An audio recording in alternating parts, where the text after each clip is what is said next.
Assalamualaikum warahmatullahi wabarakatuh. Bismillahirrahmanirrahim. Alhamdulillahilladzi hazana ala sunnati wal jamaah. Wassalatu wassalamu ala sahibi syafa'ah wa ala alihi wa ashabihi ahli judi wa hizbi wal qana'ah amma ba'du. Pertama yang saya hormati Bapak Dr. Haji Nasuka MM, dan tak lupa juga rekan-rekan seperjuangan kelas makro manajemen pendidikan. Pada kesempatan kali ini saya mewakili kelompok D akan memaparkan hasil analisis kami terkait Undang-Undang Nomor 17 Tahun 2003 tentang Keuangan Negara. Adapun dalam Undang-Undang Nomor 17 Tahun 2003 ini memuat banyak topik, namun yang kami garis bawahi adalah 3 topik yang sudah dibagikan sebelumnya, yaitu tentang topik penatausahaan dan pertanggungjawaban APBD, topik pidana defisit, surplus, kekayaan kewajiban keuangan, dan pembinaan pengawasan, pengendalian keuangan, penyelesaian kerugian daerah, pengelolaan BLU, dan pengaturan pengelolaan keuangan daerah. Nah, dalam Undang-Undang Nomor 17 Tahun 2003 ini memuat 11 bab, 39 pasal. Namun yang kami analisis itu sesuai topik yang sudah dibagikan kepada kelompok masing-masing. Adapun hasil analisis kelompok kami ini tertuang dalam 5 pasal. Nah, mungkin saya akan sebutkan pasal per pasalnya serta analisis dan evaluasi terhadap pasal-pasal yang kami analisis. Pertama, Undang-Undang Nomor 17 Tahun 2003 tentang Keuangan Negara bab 7 tentang pelaksanaan APBN dan APBD, pasal 27 ayat 4 yang berbunyi dalam keadaan darurat pemerintah dapat melakukan pengeluaran yang belum tersedia anggarannya yang selanjutnya diusulkan rancangan perubahan APBD disampaikan dalam laporan realisasi anggaran. Nah, adapun kerawanan yang mungkin saja terjadi yaitu adanya rekayasa situasi darurat. Nah, dan dampaknya adanya penyalahgunaan anggaran. Adapun saran pemecahan dari kami yaitu kondisi keadaan darurat yang tertera dalam bunyi pasal 27 ayat 4 itu harus diperjelas kategorisasinya. Nah, kalau dijelaskan mungkin kalau dibunyikan pasalnya menjadi dalam keadaan darurat bencana begitu. Pemerintah dapat melakukan pengeluaran yang belum tersedia anggarannya yang selanjutnya diusulkan dalam rancangan perubahan APBN dan atau disampaikan dalam laporan realisasi anggaran.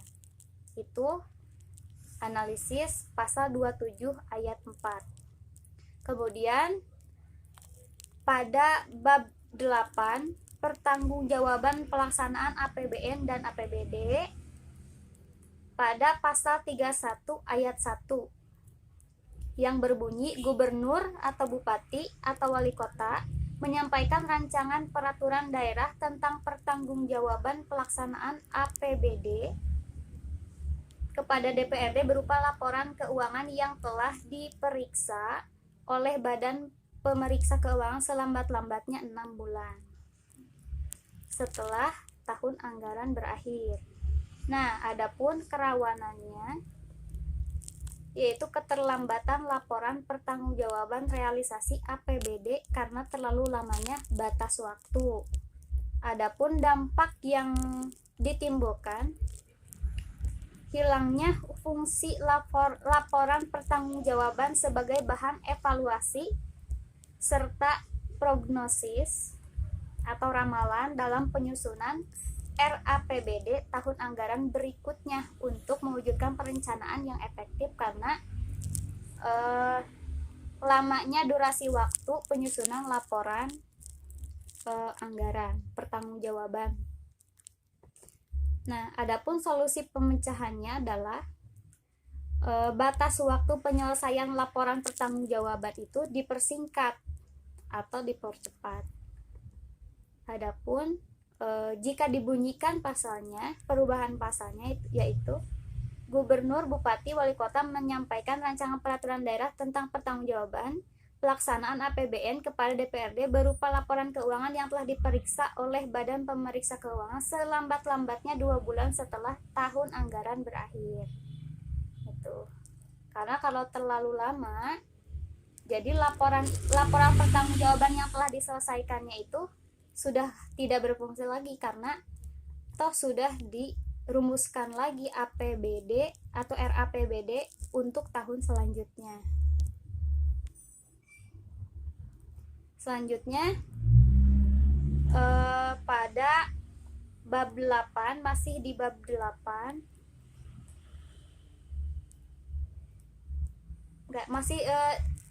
selanjutnya bab 1 di ketentuan umum pasal 2 huruf I yang bunyinya kekayaan pihak lain yang diperoleh dengan menggunakan fasilitas yang diberikan pemerintah.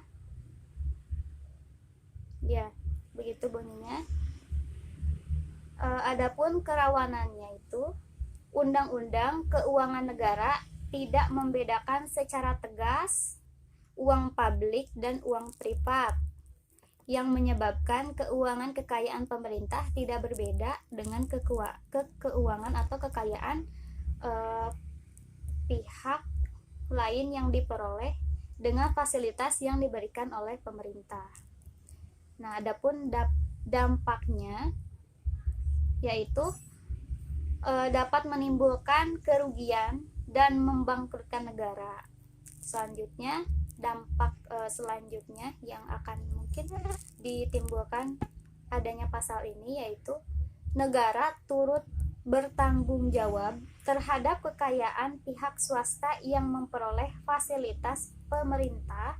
Artinya jika pihak swasta yang memperoleh fasilitas dari pemerintah dalam keadaan insolvensi dan dinyatakan valid, dengan valid negara turut bertanggung jawab atas utang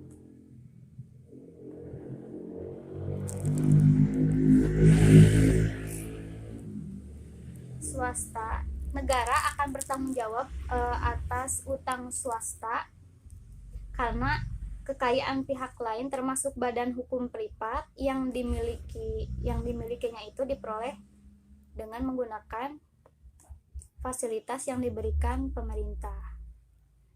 Adapun solusi pemecahannya, jadi bunyi pasal 2 di huruf I itu dihapus.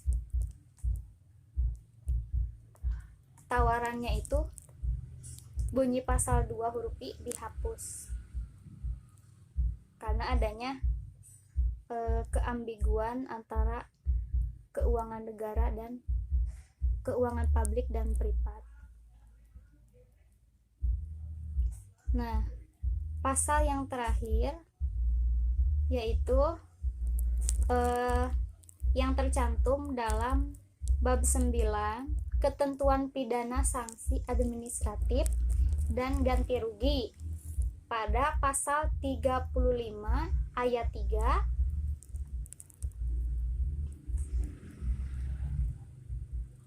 yang bunyinya setiap bendahara sebagaimana dimaksud dalam ayat 2 bertanggung jawab secara pribadi atas kerugian keuangan negara yang berada dalam pengurusnya. Nah, adapun kerawanan yang akan timbul dari bunyi pasal ini adalah hilangnya prinsip keadilan dalam hukum. Gitu, karena salah satu prinsip dalam hukum itu adalah selain memberi kepastian, yaitu memberikan keadilan.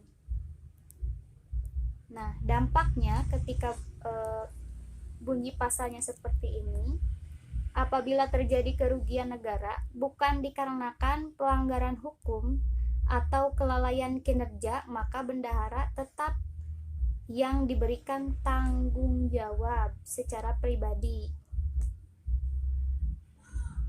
Nah, karena tidak semata-mata kerugian atau defisit negara itu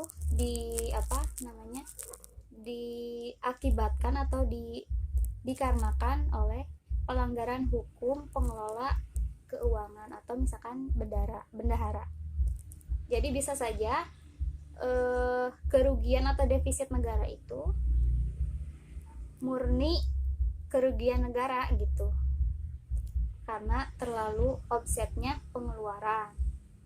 Tapi di sini di overgeneralisir gitu kan, di overgeneralisir tentang defisit negara, defisit anggaran negara. Nah, adapun solusi pemecahannya itu dalam pasal ini, dalam pasal tersebut seharusnya kerugian keuangan negara yang ditujukan ke bendahara harus ditegaskan apabila melakukan pelanggaran dan kelalaian kinerja bendahara. Nah, adapun ketika dibunyikan pasalnya, ada perubahan pada bunyi pasal sebagaimana begini. Setiap bendahara sebagaimana dimaksud dalam ayat 2 yang melanggar hukum atau melalaikan kewajiban baik langsung atau tidak langsung, maka bertanggung jawab secara pribadi atas kerugian keuangan negara yang berada dalam pengurusannya. Nah, jadi disamakan dengan pasal sebelumnya yang yang menjelaskan bahwasanya pejabat negara atau pegawai negeri ketika terbukti melakukan pelanggaran hukum maka disanksi untuk mengganti rugi kerugian daerah. Adapun bendahara pun sama, harus mendapatkan sanksi ketika terbukti melakukan tindakan melanggar hukum yang mengakibatkan kerugian negara atau menyebabkan defisit anggaran.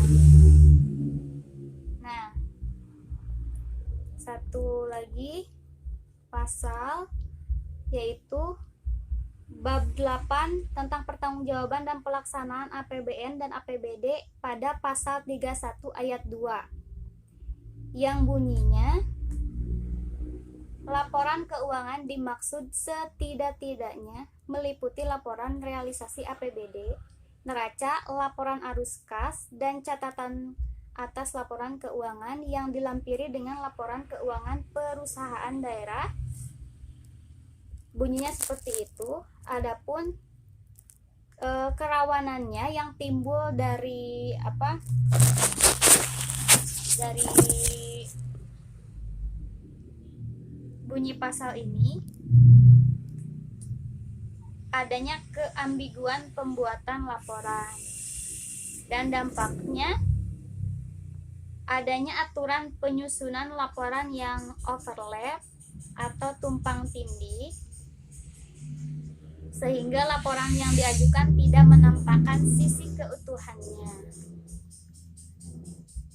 Adapun cara penyelesaiannya itu, bunyi pasal 31 ayat 2 dihapus karena pasal selanjutnya yaitu pasal 32 ayat 1 sudah dijelaskan dengan bentuk dan isi laporan sesuai dengan standar akuntansi nasional yang telah dipertimbangkan oleh BPK sebagaimana dalam pasal 32 ayat 2. Jadi tawarannya pasal ini dihapuskan karena sudah dijelaskan pula dalam Undang-Undang Nomor 17 Tahun 2003 ini tentang penyusunan laporan. Misalkan dalam pasal 31 masih di bab yang sama tentang pelaksanaan dan pertanggungjawaban. Nah, barusan itu di pasal 3. Dan ada ketentuan lain tentang penyusunan laporan keuangan itu khususnya pada pasal 32. Adapun bunyinya, bentuk dan isi laporan pertanggungjawaban pelaksanaan APBN atau APBD sebagaimana dimaksud dalam pasal 30 dan pasal 31 disusun dan disajikan sesuai dengan standar akuntansi pemerintahan. Nah, di sini juga sudah diatur bahwasannya mekanisme penyusunan pelaporan keuangan atau pertanggungjawabannya itu sudah diatur sesuai dengan standar akuntansi pemerintahan. Dan standar akuntansi pemerintahannya itu sebagaimana yang dimaksud dalam ayat 1 tadi pasal 32 disusun oleh suatu komite standar yang independen dan ditetapkan dengan peraturan pemerintahan setelah terlebih dahulu mendapat pertimbangan dari Badan Pemeriksa Keuangan. Itu. Dan kenapa pasal 32 ini dihapus, 31 maksud saya tadi dihapus, karena pasal selanjutnya pun itu mengatur mekanisme laporan keuangan atau laporan pertanggungjawaban keuangan terkait realisasi APBD.